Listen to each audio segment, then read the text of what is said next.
Now it's time for my second retro review, which is Interstellar, which came out in 2014. I've always been fascinated with space and time, and this movie has a lot to deal with that stuff. And they talk about bending the universe and being able to visit different areas of the galaxy. Now, I had a chance to watch this movie twice just a couple of months ago. I actually watched it 2 days in a row, and I like it a lot more now than when I did when it originally came out. And it got me to do a little bit of research online. Now, real quick, I'm going to give you guys some information that I find to be mind-bending. This movie got me thinking a lot about the galaxy and how large the universe is. And, well, listen to this. This may interest you. And this is, our minds can't even comprehend these numbers. So we actually live in the Milky Way galaxy, one of many galaxies. How many? Well, Hubble was able to chart over 120 billion galaxies that were actually observable, that they could actually see. They actually think that it could be 9 times larger than that, and maybe even more. No one really knows how large the universe actually is. So that is 120 billion visible galaxies. It's kind of a crazy number. Now I want to focus real quick on just the Milky Way itself. We are all familiar with our solar system, but there are many more planets in the Milky Way. How many? Well, up to 400 billion planets just in the Milky Way.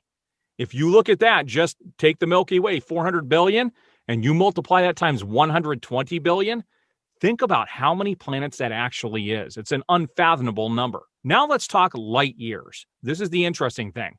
The distance that light can travel in just 1 year. The Milky Way, all the way across the Milky Way, is between 170,000 and 200,000 light years across. Again, numbers we can't comprehend, meaning if we ever wanted to get outside of our galaxy, we would have to have technology that is 200,000 times faster than the speed of light, and even then, it would take an entire year just to get outside the Milky Way. Just think about that number for a while. It's pretty crazy. Anyway, let's get on to the review.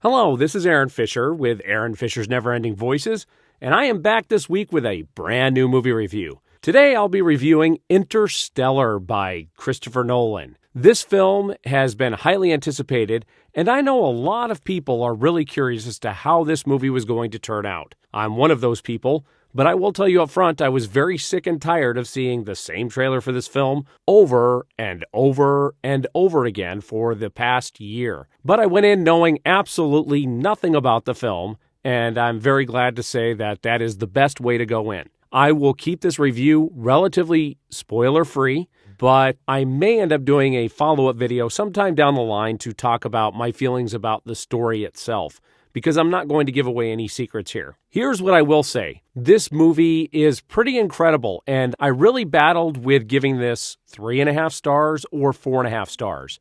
It is certainly not a perfect film. It has its flaws, and I will talk about those. The biggest flaw of this movie is the running time and the story. The film clocks in at 3 hours, and I'm happy to say it doesn't feel like 3 hours.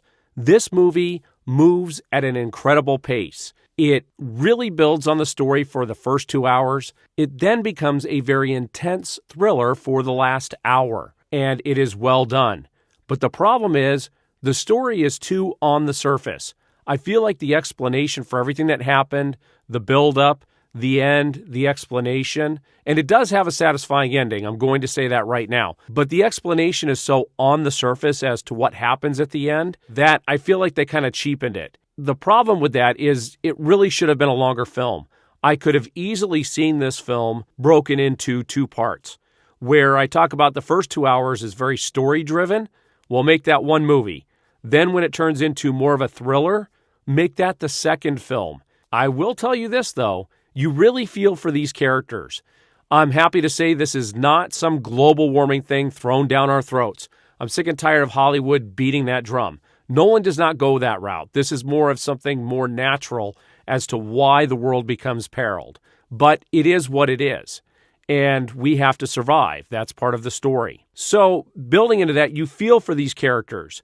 And as you progress through the film, you really feel for these characters. It is pretty emotional. But at the same time, everything else feels very, like I mentioned, too on the surface. We don't dig deep enough into what's happening. And because of that, you have to take the movie just as it is and kind of let it happen and go, okay. And that's fine, but it does have some flaws if you go that route. There is one cameo in the film by a major film star. I'm not going to say who it is, but I will tell you he was born to play this role. He fits it perfectly. It is who he is, and I'm sure he took the role because of the content, but that's a whole discussion for another time. But I did enjoy this film a lot.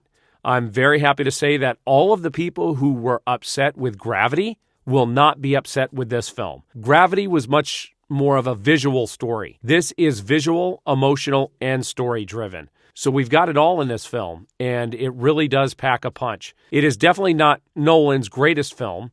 I discovered Nolan back when he did Memento, long before he did the Batman series, and I became intrigued. So anybody who wants to find a very solid film, Memento is one of the few films I have ever given 5 stars to. It is phenomenal all around, and it really shows what Nolan is capable of. This movie falls a little short of that because it was too ambitious. They could not do the type of story he was looking to do in the time that he had to do it. So I really feel like it should have been 2 films. In the end, I'm going to stick with 4.5 stars. It is one of the better films I've seen this year. Probably ranks 4th on my list for the year thus far. But I do encourage people to go see it. It is well worth the time. So there you have it. I'm going to go ahead and give it a 4.5 star rating, and I hope everybody enjoys it.